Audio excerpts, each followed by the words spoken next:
what he talked about, contribution to the herpetology of Florida. What was it, Peter, 38? At least, yeah, or 40. Yeah. 40.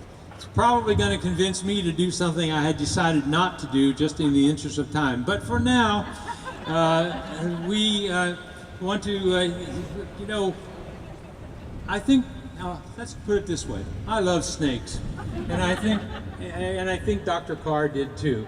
We love that passage on bitten by fer-de-lance, of course, but Chris Long is going to read a passage from Dr. Carr's essay on the snake. Chris? Thanks, Doc. So I kind of wanted to talk about the sensory experience of being outside. So that's kind of what keeps us all coming outside, being field biologists, keeps us working towards this, you know, aside from the academic interest of being turtle biologists as well. And so just, you know, sitting here at the Archie Carr Refuge today, we hear the ocean, we can smell the ocean, we can hear the wind rustling through the trees. And I wanted to talk about a wholly different sensory experience that Dr. Carr talks about in his book Ulendo that he had in Africa. So this is his description.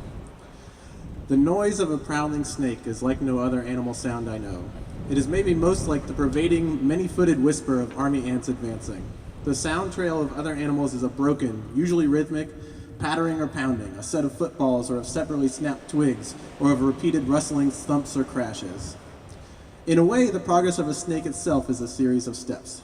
A snake moves by the separate efforts of his many belly scales, each of which tilts downwards, reaches forwards, and then claws back to shove its section of the body along. But looking down on a snake, you see little of this. In listening, you hear none of it, any more than you hear the footfalls as the marching noise of army ants. As the snake slips forward, the separate sounds of the inching ventrals, stirring a straw here, breaking a leaf blade there, run together in a stream of whispers more like the wind than like any animal walking.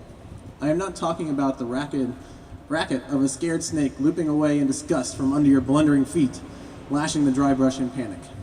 The thing to listen for is the slight hissing whisper of the unhurried snake in dry brush or leaf litter.